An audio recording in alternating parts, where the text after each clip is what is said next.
여러분 안녕하십니까? 가장 빠른 종합 뉴스큐 시작합니다. 네, 260쪽에 달하는 영장 청구서 분량, 전직 사법부 수장에게 헌정 사상 처음으로 구속영장이 청구됐습니다. 검찰이 적용한 혐의 그리고 재판 전망 등 알아보도록 하겠습니다. 신유용 전 유도 선수의 무료 변론을 맡은 변호사가 있습니다. 이은희 변호사 연결해 직접 이유 물어보겠습니다. 네, 먼저 오늘의 주요 뉴스부터 보겠습니다.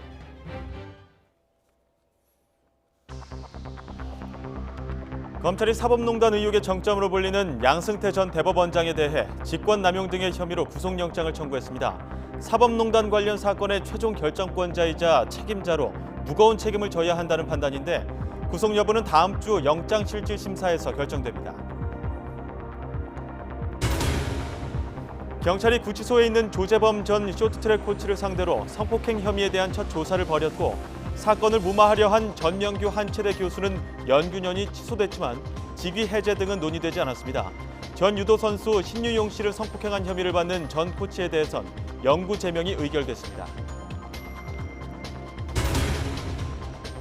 김영철 북한 노동당 부위원장 일행이 워싱턴에 도착해 2박 3일 미국 방문 일정에 들어갔습니다.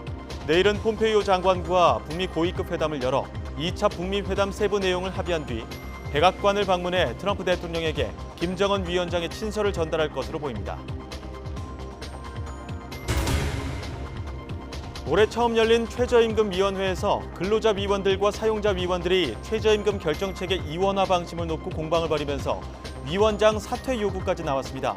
첫 회의부터 격한 대립이 이어지면서 최저임금 체계 이원화와 최저임금 결정 과정에 난항이 예상됩니다.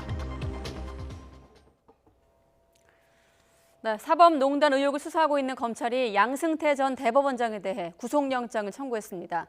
구속 여부는 다음 주 영장실질심사를 통해서 결정될 예정인데 검찰은 양 전 원장이 당시 사법행정의 최종 결정권자이자 책임자로서 무거운 책임을 져야 한다고 강조했습니다. 먼저 조성호 기자의 보도입니다. 사법농단 의혹의 정점, 양승태 전 대법원장이 전직 사법부 수장으로선 최초로 영장실질심사법정에 서게 됐습니다. 직권남용과 국고손실, 공무상 비밀누설 등의 혐의가 적용됐습니다. 일제 강제징용 소송 재판 등에 개입하고 판사들을 사찰해 인사상 불이익을 주는 등 사법행정권을 남용한 혐의입니다. 구체적인 혐의 사실은 40개가 넘고 영장 청구서도 260쪽에 이릅니다. 검찰 관계자는 양 전 대법원장이 사법농단 관련 사건의 최종 결정권자이자 책임자였다며 무거운 책임을 져야 한다고 판단했다고 밝혔습니다. 특히 양 전 대법원장 지시와 방침을 따른 임종헌 전 법원행정처 차장이 이미 구속돼 재판받고 있다고 강조했습니다. 또 징용재판에서 전범기업을 대리하는 김앤장 법률사무소 측을 직접 만나는 등 재판 지연 논의를 주도했다는 진술과 자료도 확보돼 구속수사가 불가피해졌다고 덧붙였습니다. 앞서 양 전 대법원장은 세 차례에 걸친 피의자 조사에서 혐의를 대부분 부인한 걸로 전해졌습니다. 또 36시간 넘게 검찰 질문과 자신의 진술 내용을 검토하면서 영장심사와 재판에 대비해왔습니다. 검찰은 지난달 구속영장이 한 차례 기각된 박병대 전 대법관에 대해서도 양 전 대법원장, 임 전 차장과의 공모관계를 보완했다며 영장을 다시 청구했습니다. 다만 함께 영장심사를 받았던 고영한 전 대법관에 대해서는 일부 혐의 사실을 인정하는 점 등을 고려해 영장을 재청구하지 않았습니다. 헌정사상 처음으로 전직 대법원장과 대법관이 구속 수사를 받게 될지는 다음 주 법원의 영장실질심사를 통해 결정됩니다. YTN 조성호입니다. 네, 검찰은 오늘 구속영장을 청구하면서 양 전 원장이 사법농단에 있어서 직접 주도하고 행동한 점이 확인됐다고 밝히고 있습니다. 양 전 원장이 직접 개입한 혐의들을 뒷받침하는 물증들, 김잔디 기자가 이어서 보도합니다. 양승태 전 대법원장의 혐의를 입증할 물증으로 우선 꼽히는 건 김앤장 압수수색으로 확보한 문건들입니다. 검찰은 여기에서 양 전 대법원장과 김앤장 측의 독대 사실과 재판 정보 유출 의혹 정황을 확인했습니다. 김앤장 변호사 역시 양 전 대법원장의 혐의를 뒷받침하는 진술을 검찰에 한 것으로 알려졌습니다. 하지만 양 전 대법원장은 이후 검찰 조사에서 김앤장 측을 따로 만난 사실을 인정하면서도 구체적인 상황은 기억이 안 난다고 말한 것으로 전해졌습니다. 또 다른 물증은 이규진 부장판사의 업무 수첩입니다. 이 부장판사는 지난 2015년부터 3년 동안 대법원 산하 양형위원회에서 일하면서 법원행정처 실장회의와 양 전 대법원장 독대 지시 등을 모두 3권의 수첩에 기록했습니다. 특히 양 전 대법원장 관련 사항은 한자로 큰 대자를 써가며 정리했는데 검찰은 수첩에서 헌법재판소 기밀 유출 등이 양 전 원장에게 직접 보고된 정황을 발견했습니다. 비판 성향의 판사들에게 인사상 불이익을 검토하는 이른바 판사 블랙리스트 문건 역시 양 전 대법원장의 혐의를 입증할 주요 증거 가운데 하나입니다. 양 전 대법원장은 문건에 서명하면서 실제 불이익을 줄지 결정하는 칸에는 직접 부의 표시를 남겼습니다. 양 전 대법원장이 혐의 대부분을 부인하는 가운데 검찰은 확보한 물증들을 바탕으로 혐의 입증을 자신하고 있습니다. YTN 김잔디입니다. 경찰이 구치소에 있는 조재범 전 쇼트트랙 코치를 상대로 성폭행 혐의에 대한 첫 조사를 마쳤습니다. 조 전 코치는 혐의를 강하게 부인한 것으로 전해졌는데요. 취재기자 연결해 자세한 소식 들어보겠습니다. 차유정 기자. 네, 사회부입니다. 네, 조사가 언제쯤 끝났죠? 네, 구치소 접견 시간이 원래 오후 5시까지라 1시간 전쯤 조사는 끝났습니다. 조사는 오후 1시부터 시작돼 4시간가량 이어졌습니다. 조사가 구치소에서 진행됐던 건 조 전 코치가 쇼트트랙 선수들을 상습 폭행한 혐의로 징역 10개월을 선고받고 현재 수감돼 있기 때문입니다. 조 전 코치가 이번에 받는 혐의는 2014년부터 지난해 평창 동계올림픽 개막 2달 전까지 3, 4년 동안 심 선수를 성폭행한 혐의입니다. 심 선수는 자신이 고등학교 2학년이던 2014년부터 조 전 코치의 성폭행이 시작됐다고 고소장에서 밝혔습니다. 경찰은 오늘 옥중 조사가 수사의 분기점이 될 것으로 보고 있습니다.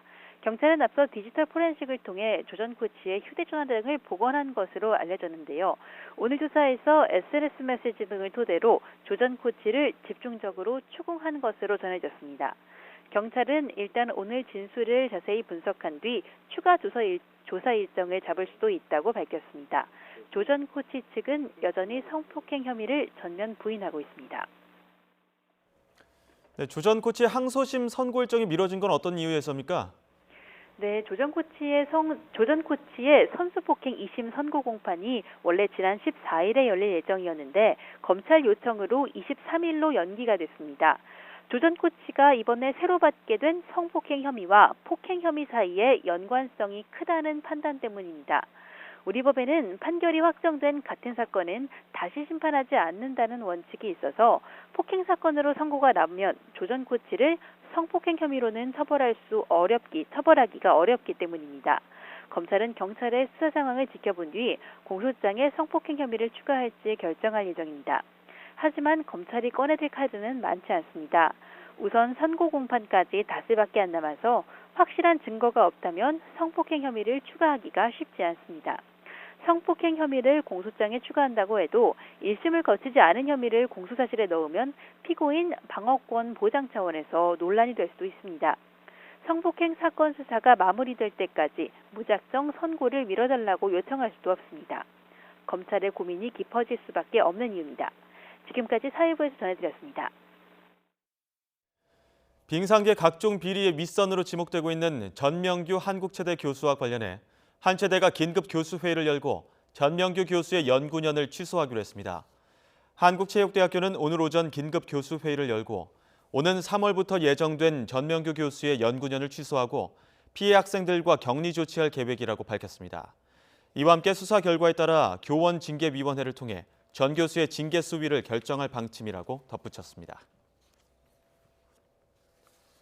대한유도회가 전 유도 선수 신유용 씨를 성폭행한 혐의를 받는 A 전 코치에게 영구 제명과 함께 유도 단급을 삭제하는 징계를 내렸습니다. 유도회는 지난 15일 상벌위원회를 열어 이 같은 징계를 의결했고 내일 이사회 직후 징계 효력이 발생합니다. 유도회는 지난해 신 씨가 자신의 SNS 계정을 통해 성폭행 피해 사실을 공개했을 때부터 사건을 인지한 것으로 알려졌지만 아무런 움직임을 보이지 않다가 뒤늦게 징계 안건을 통과시켜 늑장 대응이라는 비난을 받고 있습니다. 네, 미국 워싱턴으로 간 김영철 북한 노동당 부위원장이 2박 3일 일정에 들어갔습니다. 백악관 또 국무부와 멀지 않은 곳에 숙소를 잡았다고 하는데요. 고위급 회담에 이은 트럼프 대통령과의 면담을 통해서 2차 북미 정상회담이 확정될 수 있을지 관심을 모으고 있습니다. 먼저 워싱턴 김희준 특파원의 보도부터 보겠습니다. 2차 북미 정상회담으로 가는 징검다리를 놓기 위해 7개월여 만에 워싱턴을 찾은 김영철 노동당 부위원장. 철통 경호 속에 미국 측이 준비한 의전 차량에 올라타 공항을 빠져나갔습니다. 여장을 푼 곳은 워싱턴의 중심과 듀퐁 서클 호텔, 백악관과 국무부에서 2-3km 거리밖에 되지 않는 곳입니다. 일단 휴식을 취한 김 부위원장은 방미 이틀째 폼페이오 국무장관과 만나 고위급 회담을 벌입니다. 2차 북미 정상회담의 일정과 장소 등의 세부 사항 협의가 최우선 의제입니다. 또 북미 간 비핵화와 상응 조치를 둘러싼 이견 조율에 나서면서 교착 국면의 돌파구를 기대해 볼 수도 있습니다. 가장 관심을 모으는 것은 백악관에서 트럼프 대통령을 예방하는 일정입니다. 김 부위원장은 김정은 위원장의 친서를 전달하며 두 정상 간 메신저 역할을 하게 됩니다. 새해를 전후해 벌써 세 번째 오가는 친서입니다. 미국이 북측에 2차 정상회담 장소의 선택을 일임한 것으로 알려진 가운데 김 위원장의 결단이 담겨 있을지도 주목됩니다. 모든 일정이 순조롭다면 트럼프 대통령이 곧바로 2차 북미 정상회담 계획을 공식 발표할 가능성이 나옵니다. 2차 북미 정상회담이 다음 달 베트남에서 열릴 것이란 관측들이 조만간 트럼프 대통령의 입을 통해 확인될지 관심이 쏠립니다. 워싱턴에서 YTN 김희준입니다.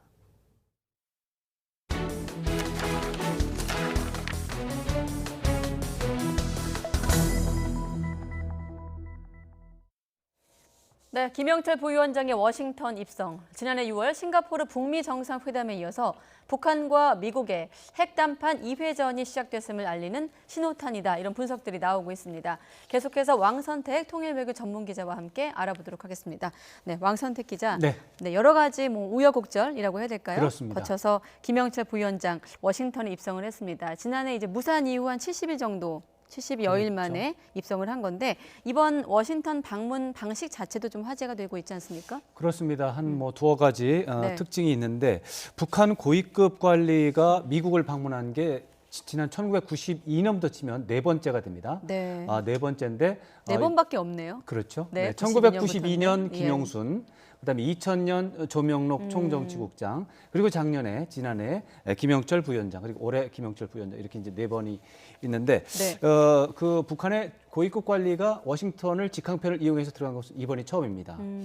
그 아주 특징이고요. 그럼 미국의 다른 도시를 거쳐서 갔었는데 그렇죠. 대체로? 뉴욕을 갔거나 아니면 샌프란시스코를 거쳐오거나 그렇게 네. 했죠.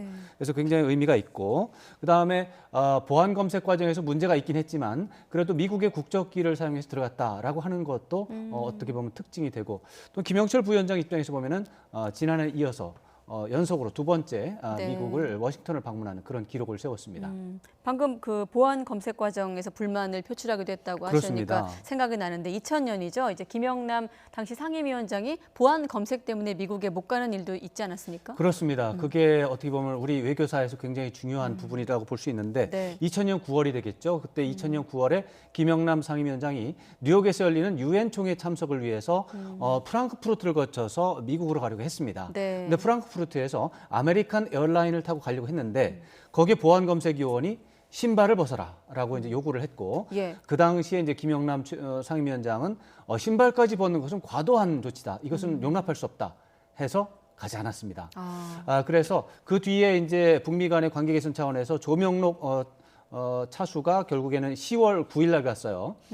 한 달이 늦어졌죠. 한 달이 늦어지면서 결국에는 그게 빌 클린턴 미국 대통령의 북한 방문을 무산시키는 어떻게 보면 하나의 먼 원인이 됐습니다. 그랬군요. 만약에 그때 빌 클린턴 대통령이 방북을 했다면 북핵 문제가 지금과는 상당히 달랐을 겁니다. 역사가 좀 바뀔 만한 그렇습니다. 일이었네요. 근데 이제 이번에는 김영철 부위원장이 불만을 표명을 했으나 그냥 미국에 가는 일정을 진행했기 때문에 네. 좀 더 기대감을 갖고 싶습니다. 이때는 2000년이고 지금 2019년인데 19년 만약에 만에, 네. 김영남 상임위원장이 지금 신발 검색을 하라고 했으면 어땠을까요? 물론 추측입니다만. 지금 뭐 분위기가 달랐겠지만은 네. 지금 같은 경우에는 뭐 이제 그 북미 정상회담이라고 하는 게 네. 있기 때문에 아무래도 쉽게 포기하지는 어려웠을 것이다 이렇게 네. 볼 수 있겠습니다. 시간이 좀 많이 흘렀기 때문에. 네. 자, 트럼프 대통령 예방도 우리 시각으로 내일 새벽으로 예정돼 있는데 어떻습니까? 날짜, 장소, 의제에 대해서 어느 정도 좀 합의된 내용을 갖고 갈까요? 그렇죠. 이제 세 가지가 관심사죠. 날짜가 몇 월 며칠이냐, 네. 그다음에 장소, 베트남이냐 아니냐, 그다음에 의제 문제를 어떻게 할 것이냐 이렇게 세 가지로 볼 수가 네. 있는데 내일 트럼프 대통령 예방은 상식적으로 본다면 현지 기준으로 봐서 오후 3시나 4시로 예상을 한다면 우리 시간으로 내일 새벽 한 5시, 6시 정도로 볼 수가 있겠습니다. 예. 그 예방이 끝나고 나서 아마도 트럼프 대통령이 트위터에 올리는 방식으로 나오지 않을까 이런 생각을 해볼 수가 있고요. 그렇다면은 내일 아침 6시, 7시 그 정도 되면은 알 수 있을 가능성이 있다 이렇게 볼 수가 네. 있겠습니다. 앞서 워싱턴 특파원은 모든 것이 순조롭게 됐을 경우라고 표현을 맞습니다. 하더라고요. 그렇게 해서 네. 그렇게 된다면은 일단 날짜하고 장소는 나올 가능성이 있고요. 네. 다만 의제 문제는 또 다른 문제가 있습니다. 의제 문제는 약간 북한과 미국이 여전히 다른 부분이 있고 해서 네. 의제 문제까지 얘기하기는 어려울 거고 일단 베트남은 북한과 미국의 고위 관리들이 이미 답사를 한 적도 있고 그다음에 뭐 날짜 관련해서는 이제 3월, 4월을 얘기하는 경우도 이제 새롭게 나타났는데 네. 현재까지는 트럼프 대통령이 1월과 2월에 한다라고 하는 말이 현재로서는 신빙성 있는 가장 신뢰도가 높은 기준점이기 때문에 네. 아직까지는 저로서는 2월에 열릴 가능성이 3월, 4월보다는 아직은 더 많다. 지금으로서는. 이렇게. 네, 그렇습니다. 장소는 또 베트남 얘기가 많이 나오고 있지 않습니까? 그렇습니다. 네. 뭐 하노이가 될지 다낭이 될지 그건 좀 지켜봐야 되겠습니다만 베트남 정부가 가장 어떻게 보면은 적극적이다. 이 장소 유치에 대해서 그런 것들이 이제 드러나고 있기 때문에 네. 베트남이라는 것에 대해서는 현재로서는 가장 뭐 우세하다 이렇게 봐야 되겠습니다. 의제는 어떻게 될까요? 물론 아직은 전망 수준이겠습니다만은. 네, 저 의제가 지금 아주 민감한 문제고 어려운 예. 문제인데 지금 이제 북한에서 그동안 이제 북미 간에 지난해 6월에 정상회담이 나고 나서 그다음에 교착이 좀 이어졌어요. 예. 교착이 된 이유가 뭐냐면 북한에서는 비핵화를 하겠는데 단계적으로 해야 된다, 동시적으로 해야 된다 이렇게 주장을 했고 미국에서는 그렇게 하면 안 된다 이렇게 했기 때문에 문제가 됐습니다. 그러던 것이 지난해 말을 거치면서 미국이 단계적이라고 하는 부분에 대해서 조금 동의를 하는 쪽으로 네. 상황이 이동이 됐습니다. 그래서 좀 일이 쉬워졌어요. 그래서 단계적이고 동시적으로 한다면 비핵화가 한 방에 하는 게 아니라 두 단계나 세 단계로 나눠서 이제 진행을 하게 됩니다. 네. 그래서 이번에는 그 중에서도 1단계 예, 이제 비핵화 조치와 상응 조치를 하게 되겠는데 상응 조치는 크게 세 가지가 있습니다. 북미 수교가 최종적인 목표인데 북미 수교를 직접 하지는 못하고 그중에 1단계, 낮은 단계가 뭐냐면 네. 연락사무소 개설이 되겠습니다. 수교 이전 단계인. 그렇죠. 수교보다 네. 한 단계 낮은 연락사무소 개설이 아마도 이번에 논의가 될 것이다 볼 수가 있고 그다음에 평화협정이라는 부분이 있습니다. 예. 이게 이제 정치 군사적인 차원에서 평화협정을 체결하는 것이 북한의 목표가 되는데 평화협정을 당장을 못하고 그거보다 아래 단계가 종전선언이 되겠습니다. 그래서 이번에 종전선언이 굉장히 중요하게 논의가 되고 또 합의사항 정상회담이 된다면 예. 될 수 있고 마지막 세 번째 단위가 경제 문제가 되겠습니다. 경제 문제에서 제재를 제재? 풀어라가 북한의 요구 사항이고 네. 제재를 푸는데 다 풀 수는 없으니까 아래 단계에서부터 초보적인 단계에서 풀어나가야 될 텐데 그것은 어쩌면은 민생 분야에 있어서의 일시적인 면제 조치를 조금 더 폭을 넓히는 네. 그 정도가 되지 않겠느냐. 이 정도로 예상을 해볼 수가 있고 이제 비핵화 조치는 북한이 해야 될 거죠. 비핵화 조치에 대해서는 과감한 비핵화 조치가 필요한데 이미 김정은 위원장이 말을 한 바가 있습니다. 영변 단지를 폐기하는 문제를 할 수 있다. 네. 이렇게 얘기를 했기 때문에 이번에 그것이 주요한 의제가 될 것이고 미국에서는 이번에 특별히 장거리 미사일에 관심을 갖고 있습니다. 그래서 북한의 비핵화 조치에는 영변 핵폐기라는 문제와 장거리 미사일 폐기라는 문제 이것이 아마 중요한 관심사가 될 것이다. 이렇게 봐야 되겠습니다. 그럼 이런 내용을 한마디로 요약을 하면 이제 비핵화 대 상응 조치 교환이 로드맵으로 작성되는 것으로 뭐 볼 수도 있겠네요. 그 중에서 1단계. 1단계. 2단계, 3단계는 앞으로 또 지켜봐야 됩니다. 그런데 그렇군요. 1단계가 이번에는 관심사가 되겠다. 네. 이렇게 봐야 되겠습니다. 하나만 더 여쭤보면 이번에 말씀하신 것 가운데 장거리 미사일 폐기 거론이 이제 주목되고 있다고 하지 그렇습니다. 않았습니까? 그렇다 보니까 더 이상의 비핵화를 추진할 수도 있지 않을까 미국이 그런 시선도 있거든요. 여기에 대해서는 어떻게 볼 수 있을까요? 이제 만약에 북미 정상회담이 이번으로 끝나고 더 이상 협상을 하지 않는다라고 네.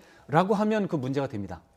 그러나 말씀드린 것처럼 단계적으로 비핵화를 한다는 거에 대해서 미국도 인정을 했고 북한이 그렇게 한다고 했기 때문에 이렇게 되면 이제 비핵화 조치가 2단계 또는 3단계로 나눠서 진행이 될 것이고 이번에는 ICBM을 포함한 비핵화가 되고 네. 그러면 2단계에 가서는 핵 탄두에 대한 문제가 나올 것이고 3단계에 가서는 혹시라도 숨겨놨을 수 있는 다른 시설까지도 포괄이 되기 때문에 그런 그림을 보고 가는 것이다라고 한다면 걱정할 일이 없죠. 그러나 만약에 이번에 스몰 딜이라고 하죠. 이번에 요 정도로만 끝낸다.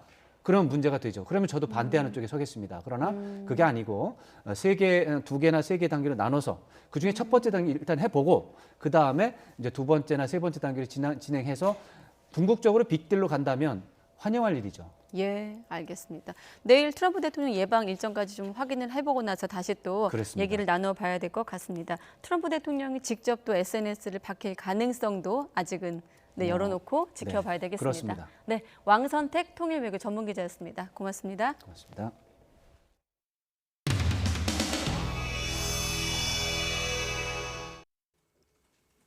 이게 국민기업 KT입니까?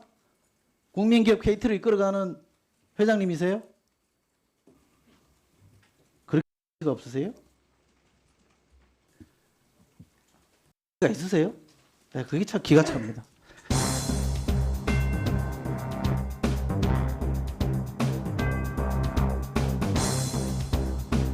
이 전화국사를 437곳이었는데요. 403개로 줄였습니다. 그리고 그 403개에서 397개로 줄인 분이 지금 황 회장님이십니다. 지사 지점의 경우에는 이게 통신구나 맨홀, 전신주, 통신설비 관리하는 데입니다. 황창규 회장님이 182개로 줄였습니다. 많이 줄인 거죠. 자, 구조조정도 심각하게 했어요. 우리 황창규 회장은 취임 3개월 만에 8,300명 했습니다. 주로 시설 유지 보수업무하는 쪽만 잘랐습니다. 그래서 통신설비 관리 인력은 전부 외주 준 거 아닙니까? 그래서 땜질 처방하잖아요. 통신시설을 지사별로 보면요, 관리하는 인원이 한 30-40명 됐습니다. 그게 2013년에 한 10여 명으로 줄어요. 회장님 들어오시고 나서 4-5명으로 또 줄었습니다. 그래서 이런 사고가 나는 거 아닙니까? 제가 더 기가 막히는 건요, 회장님 처음 들어오셨을 때 연봉 5억 받으신다고 그랬어요. 14년에 5억 받았는데 15년에 12억 받았습니다. 배 뛰었죠? 배도 더 뛰었습니다. 2016년에 24억 됐습니다. 17년에 23억 받았습니다. KT 평균 직원들 인상률이 4%입니다. 근데 회장님은 몇 배 올렸어요? 몇 배?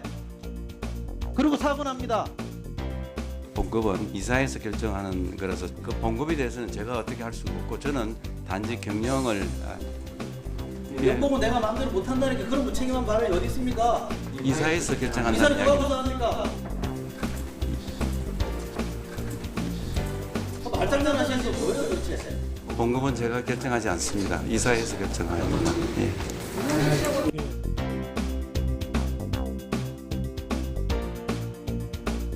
염치가 있으세요? 네, 그게 참 기가 찹니다. 네, 목포 부동산 투기 논란이 제기된 더불어민주당 손혜원 의원이 검찰 수사로 진실을 밝히자며 의혹을 거듭 반박했습니다.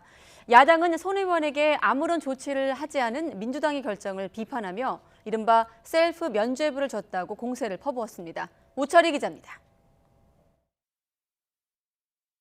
거의 매시간 SNS에 글을 올리며 의혹을 반박하고 있는 더불어민주당 손혜원 의원. 자신에 대한 악랄한 인격 말살이 벌어지고 있다며 검찰 수사를 통해 진실을 밝히자고 제안했습니다. 단 의혹을 보도한 언론사와 배후에 있을 것으로 추정되는 건설사 등이 모두 조사에 응해야 한다는 조건을 달았습니다. 목포에서 제가 했던 여러 가지 일들은 이들이 저한테 요만한 먼지거리도 하나 찾지 못할 겁니다. 의원직도 걸고요. 제 전 재산을 건다고요. 근데 왜 저를 안 믿죠? 그러면서 고교 동창인 김정숙 여사의 도움으로 민주당에 입당했다는 의혹에 대해서도 입당 후 언론 기사가 난 뒤에야 연락이 됐다며 전혀 무관하다고 반박했습니다. 손혜원 의원의 해명을 수용하고 당분간 상황을 지켜보기로 한 민주당 지도부는 봐주기 논란 차단에 주력했습니다. 투기를 목적으로 그런 일이 발생한 건 아니다. 저희들은 이렇게 판단을 했습니다. 뭐 문제가 있으면 더 추가적인 조치를 취할 계획입니다. 야당은 더욱 공세에 고삐를 쥐었습니다. 자유한국당은 TF까지 구성해 손혜원 의원의 미공개 정보 사전 유출과 현행법 위반 여부를 집중적으로 들여다보고 필요하다면 고발에 나서기로 했습니다. 또 민주당의 셀프 면죄부 결정을 납득하기 어렵다며 초선 의원의 영향력을 훨씬 초월하는 일이 벌어졌다고 날을 세웠습니다. 반발이 만만치 않습니다. 최소한의 문체의 간사 사퇴조차도 없는 이런 여당의 조치를 보면서 손혜원 의원이 정말 힘이 센 거 아닌가 하는 생각. 바른미래당은 손 의원에게 아무런 조치를 취하지 않은 민주당은 손 의원을 얻고 국민을 잃었다며 손탐 대실이라고 비판했습니다. 당에서도 본인이 해명을 했으니까 결정을 보류한다. 국민은 현명합니다. 당에서 왜 그런 결정을 했는지 청와대를 지켜볼 것입니다. 이런 가운데 손혜원 의원이 사들인 건물 주변 사업에 이른바 쪽지 예산 60억 원이 책정됐다는 한국당 송원석 의원의 주장까지 제기됐는데 목포가 지역구인 민주평화당 박지원 의원은 자신이 힘써 편성한 예산으로 손 의원과 무관하다고 대신 반박했습니다. 재판 거래 의혹을 받는 서영교 의원은 당직에서 물러난 반면 손혜원 의원에게는 민주당이 아무런 조치를 취하지 않으면서 손 의원에게 야당의 집중 포화가 이어지고 있습니다. YTN 우철입니다. 청와대는 더불어민주당 손혜원 의원의 목포 부동산 투기 의혹과 관련해 당에서 판단할 문제라고 밝혔습니다. 김의겸 청와대 대변인은 정례 브리핑에서 별도로 이 문제를 들여다보지 않고 있다며 이번 의혹이 민정수석실 공직감찰반의 중점 비리 조사 대상은 아니냐는 질문엔 현재로서는 그럴 사안이 아니라고 생각한다고 답했습니다.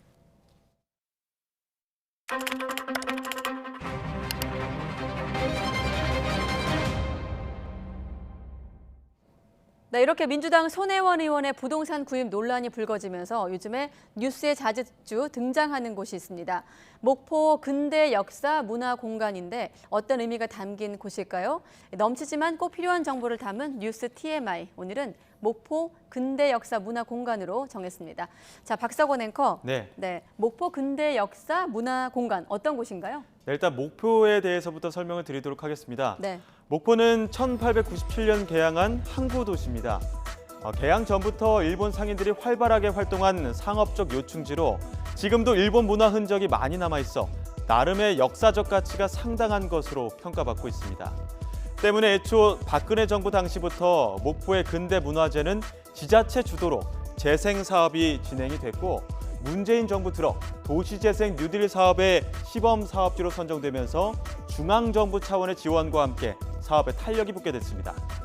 게다가 지난해 1월 문화재청이 근대 역사 문화공간 지정 사업을 역점 사업으로 추진합니다. 역사적 가치가 있는 거리를 문화재로 등록하는 사업인데요. 시범 사업지구로 목포와 군산, 영주시가 선정되죠. 특히 목포는 근대 문화유산의 보고로 불릴 정도로 문화재가 비교적 잘 보존된 도시로 꼽힙니다. 일본식 건물이 300여 채, 그리고 옛 일본 영사관 건물을 비롯해 지금 근대 역사관으로 활용되고 있는 동양척식 주식회사 건물도 있습니다. 문화재청은 지난해 8월 심사를 거쳐 약 1.5km 거리 전체를 문화재로 지정했고 그렇게 탄생한 곳이 바로 목포 근대 역사 문화 공간입니다.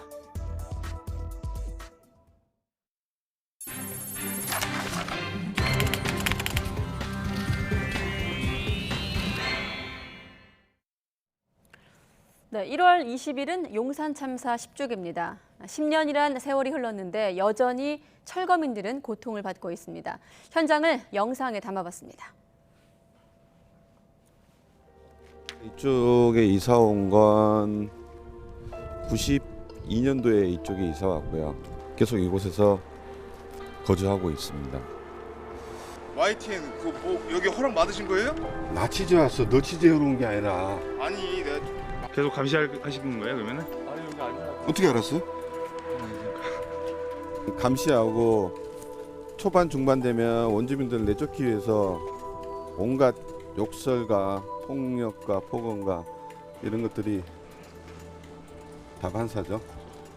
이 골목 안이 저희 집입니다.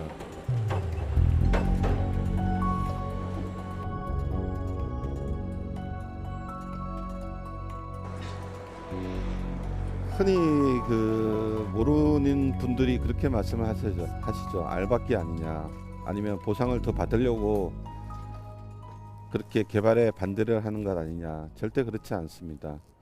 강제 집행이 되면 그 터무니없는 금액으로는 어디 가서 마땅히 살 집조차 마련하기 힘들고, 용산 참사가 내일 모레 10주기지만 근본적인 법제도가 바뀌지 않으면 이 문제는 되풀이될 수밖에 없다고 생각을 하고요.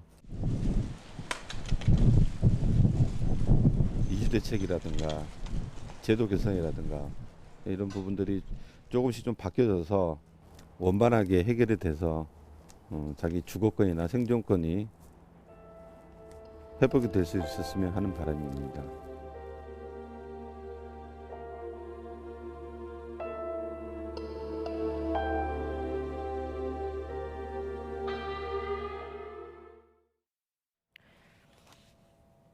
네, 올해 처음 열린 최저임금위원회에서 근로자 위원들과 사용자 위원들이 정부의 최저임금 결정체계 이원화 방침을 놓고 날선 공방을 벌였습니다. 역시나 정부가 추진하고 있는 최저임금 개편에 난항이 예상됩니다. 김장하 기자의 보도입니다. 노동계 근로자위원 요구로 열린 올해 첫 최저임금위원회. 근로자위원들이 먼저 포문을 열었습니다. 정부가 최저임금 결정체계 개편을 일방적으로 추진하고 있다며 방침을 철회하라고 요구했습니다. 노동계나 지금 현재 있는 최저임금위원회를 완전히 무시하는 이런 청사가 아닌가 이렇게 생각을 합니다. 위원들 자체를 이 정도로 무시하고 일방적으로 밀어붙이는 게 과연 현 정부의 몫인가라고 하는 생각도 듭니다. 경영계를 대변하는 사용자 위원들은 어려운 경제 상황을 고려해야 한다고 맞받았습니다. 현장에 그 소상공인들이 거리로 나오고 소상공인 영세 기업에서 근무하는 그 보호받아야 될 근로자들은 오히려 일자리를 잃고 있는 그런 상황이었고, 올해 적용하고 있는 최저임금 10.9% 인상 결정이 잘못됐다며 유장수 위원장이 책임을 지고 물러나야 한다는 요구도 나왔습니다. 가장 우선적으로 책임을 지고 동반 사퇴도 좋습니다. 이 위원장직에서 사퇴할 것을 강력히 요구합니다. 그러나 유 위원장은 사퇴 요구를 거부했습니다. 그대로 이렇게 무책임하게 나는 것은 이건 저는 듣고도 실이 많다는 판단이고요. 그런 부분은 저희들에게 맡겨주시면 고맙겠습니다. 최저임금위원회 위원들이 첫 회의부터 날카롭게 대립하면서 최저임금 결정 과정에 난항을 예고했습니다. YTN 김장하입니다. 카카오 카풀에 반대해 연일 투쟁을 이어가던 택시단체들이 카풀 해결을 위한 사회적 대타협 기구에 참여합니다. 택시 4개 단체 비상대책위원회는 오늘 오후 2시 여의도 국회 앞에서 기자회견을 열어 사회적 갈등 해소를 위해서라도 카풀 해결을 위한 대타협 기구에 참여한다고 밝혔습니다. 그러면서 정치권이 만든 대타협 기구 참여가 곧 카풀 반대를 위한 투쟁까지 그만둔다는 의미는 아니라면서 불법 카풀이 폐지될 때까지 강력한 투쟁은 계속될 것이라고 덧붙였습니다. 세종 지역 고등학교 신입생 배정 오류로 빚어진 혼란이 쉽사리 가라앉지 않고 있습니다. 학부모 항의가 이어지자 교육청에서 법률적 검토를 받겠다며 최종 발표를 또 연기했는데 그 과정에서 충돌까지 발생했습니다. 이상곤 기자가 취재했습니다. 세종시 고등학교 신입생 배정 결과 발표가 또다시 연기됐습니다. 배정 오류 사태 뒤 재배정이 이루어졌지만 일부 학부모들의 항의 뒤에 나온 교육청의 대책이 문제였습니다. 교육청이 배정된 학교가 바뀐 195명에게 처음 통보된 학교로도 갈 수 있도록 해 7개 학교에서 정원 미달 사태가 났기 때문입니다. 그러자 다른 학부모들이 내신 성적에 불리한 환경이 됐다며 항의했고 교육청은 배정 오류 사태 일주일이 지나서야 법률적 검토를 결정했습니다. 위법성 여부를 계속 제기를 하셨기 때문에 교육청에서 보다 더 심도 있는 법적 검토가 필요했다라고 판단을 했습니다. 항의 과정에서 일부 학부모들은 재배정 결과를 당장 수용하라며 교육감을 막아섰습니다. 이 과정에서 고성이 오가며 충돌까지 발생했습니다. 어떻게 반말하고 그래? 또다시 최종 배정 결과 발표가 미뤄지면서 오는 22일로 예정됐던 예비 소집일도 무기한 연기됐습니다. 신입생 배정 오류 사태 뒤 교육청은 학부모들의 항의에 따른 대책만 뒤늦게 내놓고 있습니다. 교육행정의 원칙이 무시됐고 결국 혼란만 키웠다는 비판이 나오고 있습니다. 심사숙고하고 충분히 논의를 거친 다음에 그 후순위 절차가 이루어졌더라면 이런 일은 없었을 거라고 생각을 해요. 그런 과정에 빠졌기 때문에 이렇게 2차, 3차 계속 이렇게 파장이 생기는 거고. 세종시 교육청은 다음 주에 나올 법적 검토 결과를 무조건 따를 것이라고 밝혔습니다. 신입생 배정 오류로 없어도 될 혼란이 빚어지면서 세종시 교육행정에 대한 신뢰는 끝없이 추락하고 있습니다. YTN 이상군입니다. 신일철 주검, 옛 일본제철 말고도 강제징용 등과 관련된 우리 대법원의 배상 판결을 받고 여전히 버티는 일본 기업이 있습니다. 바로 미쓰비시 중공업입니다. 피해자 측은 오늘 조속히 배상 문제 협의에 나서라는 요청서를 미쓰비시 측에 전달했습니다. 도쿄에서 황보현 특파원이 보도합니다. 일제강점기 미쓰비시 중공업 공장에서 일한 강제징용과 근로정신대 피해자들을 지원하는 일본 시민단체 회원들이 집회를 열었습니다. 매주 한 번 열리는 집회로 이번이 무려 454번째입니다. 国際条約 ILO 条約に違反する強制連行、競争労働であったということをはっきりと裁判で認めているわけですね。 회원들은 지난 연말 우리 대법원이 내린 배상 판결과 관련해 피해자들과 협의하는 자리를 조속히 마련할 것을 촉구하는 요청서를 전달했습니다. 미쓰비시 중공업에서는 담당 과장 등 2명이 나와 이들과 면담한 뒤 국내 변호인 명의로 된 요청서를 받아갔습니다. 변호인 측은 요청서에서 3.1운동 100주년이 되는 오는 3월 1일 전까지 답을 달라고 시한을 못 박았습니다. 誠ある回答を求めなければ強制執行に踏み切ることも考えるという要請の内容でありました。 지난해 11월 우리 대법원은 일제강점기 강제징용 피해자 6명과 근로정신대 피해자 등 5명에게 미쓰비시 중공업이 최소 8천만 원에서 최대 1억 5천만 원을 각각 배상하라고 판결했습니다. 미쓰비시 중공업은 그러나 일본 정부와 상의해 적절히 대응하겠다는 입장만 밝힌 뒤 묵묵부답입니다. きちっと話し合いに応じるという結果を出すように私たちは願っている。 미쓰비시 중공업이 배상 판결을 받고도 꿈쩍도 안 하기는 큰 길을 사이에 두고 마주한 신일철주금과 마찬가지. 다만 신일철주금은 협의 요청을 위해 방문한 피해자 측을 2번이나 문전박대했지만 미쓰비시 중공업은 직원이 직접 나와 면담하고 요청서를 받아간 점은 다릅니다. 이제 다음 단계는 미쓰비시 중공업이 피해자 측과 협상 테이블에 앉느냐 마느냐입니다. 3월 1일까지 40일 정도 남은 기간에 어떤 응답을 내놓을지 주목됩니다. 도쿄에서 YTN 황보현입니다. LPGA 투어 시즌 개막전에서 베테랑 지은이가 공동 선두에 오르며 기분 좋게 출발했습니다. PGA의 노장 필 밀케스는 또 한 번 자신의 최소타 타의 기록을 세웠습니다. 해외 스포츠 서봉국 기자가 종합했습니다. 뉴질랜드 교포 리디아 고가 어려운 퍼트를 성공하며 선두권을 한타 차로 바짝 추격합니다. 미국의 스테이시 루이스는 30m 가까운 롱 퍼트를 집어넣는 묘기까지 선보입니다. 하지만 첫날의 주인공은 어느덧 LPGA 한국 선수 가운데 맏언니가 된 지은이였습니다. 지은이는 보기 없이 버디만 6개를 잡아내는 완벽한 플레이로 브룩 핸더슨과 함께 공동 1위에 올랐습니다. 쉬운을 바라보는 노장 필 미켈스는 새해 첫 출전 대회에서 1라운드 10언더파 60타의 개인 최소타 기록을 세웠습니다. PGA 투어 데저트 클래식에서 특유의 쇼트게임 능력을 앞세워 이글 1개, 버디 10개를 낚으며 세타차 선두에 나섰습니다. 코트 한 가운데를 꿰뚫는 날카로운 서브, 상대를 얼어붙게 만드는 직선 포핸드. 테니스 왕제 페더러가 미국의 프리치를 1시간 반 만에 제압하고 호주 오픈 16강에 올랐습니다. NBA 세계화 전략에 따라 런던에서 열린 워싱턴 위저드와 뉴욕 닉스의 경기. 엎치락 뒤치락하던 승부는 종료 0.4초 전 닉스의 블록 슛이 골텐딩으로 판정나면서 워싱턴의 짜릿한 한 점 차 승리로 끝났습니다. YTN 서봉국입니다. 박항서 감독이 이끄는 베트남 축구 대표팀이 극적으로 아시안컵 16강행 막차에 탑승했습니다. 베트남은 오늘 새벽 북한을 4대1로 물리친 레바논과 승점과 골득실, 다득점까지 동률을 이뤘지만 경고 개수가 적어 페어플레이 점수로 극적인 16강 진출을 이뤘습니다.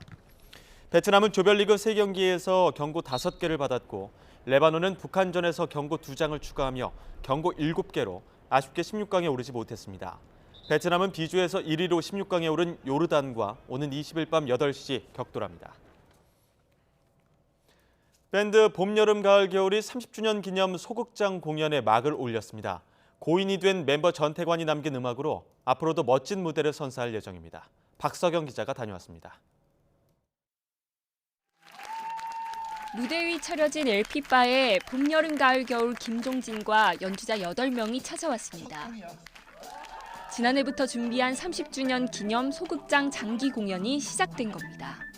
종진이와 태관이의 30년 이야기를 음악에 담아서 공연에 들려드리겠습니다. 여러분도 같이 시간 여행 떠나기로 해요. 3시간 동안의 공연에서 김종진은 녹슬지 않은 기타 솜씨와 화려한 무대 매너를 보여줬습니다. 어떤 이의 꿈 등 숱한 히트곡은 물론 미발표 곡인 Come Sail Away도 깜짝 공개했습니다. 소극장인 만큼 관객과 함께 타악기를 흔들며 무대를 꾸미고 게스트가 직접 팬들의 엽서를 읽어주는 등 객석과의 소통도 이어졌습니다. 40주년, 50주년, 60주년도 오케이? 콜? 콜. 네. 언제나 함께 해주세요. 사랑하는 나의 봄, 여름, 가을, 겨울 그리고 종진 오빠, 천국에 계신 태관 오빠, 화이팅. 동료이자 둘도 없는 친구였던 드럼 연주자 전태관이 세상을 떠난 이후 처음 오른 무대. 돌아갈 수는 없지만 꼭 돌려보고 싶은 그 마음을 담아서 이 곡 띄워드리겠습니다. 마지막으로 함께 작업했던 곡인 고장난 시계를 부르며 김종진은 눈물을 훔쳤고 돌아갈 수 없는 건가요? 팬들 역시 눈시울을 적셨습니다. 눈물 나게 봤고요. 돌아가신 분 생각이 좀 많이 나서 계속 앞으로 10년, 20년은 더 계속 오래 하실 것 같아요, 밴드가. 공연은 다음 달 24일까지 진행되며 김현철과 유희열 등 동료 가수들이 게스트로 참여할 예정입니다. YTN 박석영입니다.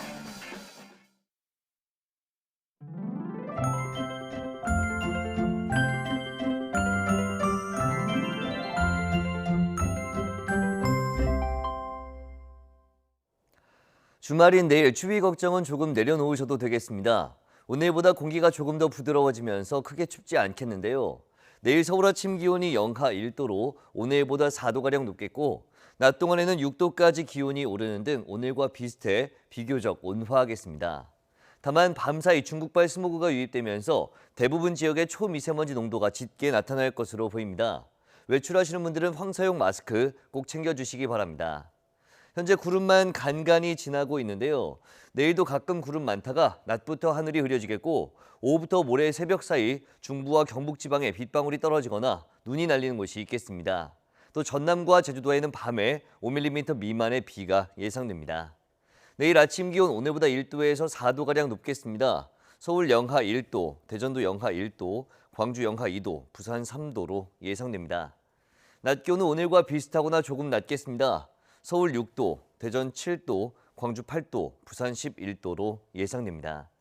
절기 대안인 모레는 아침까지 남부와 제주도에 비나 눈이 오겠고 오후부터 월요일 사이 반짝 추위가 찾아올 것으로 전망됩니다. 지금까지 날씨 정보였습니다. 네, 대한민국 대표 산악인 어몽길 대장이 최근 중학생들과 함께 태백산을 등반했다고 하는데 직접 만나서 이야기 나눠보도록 하겠습니다. 7시에 뵙겠습니다.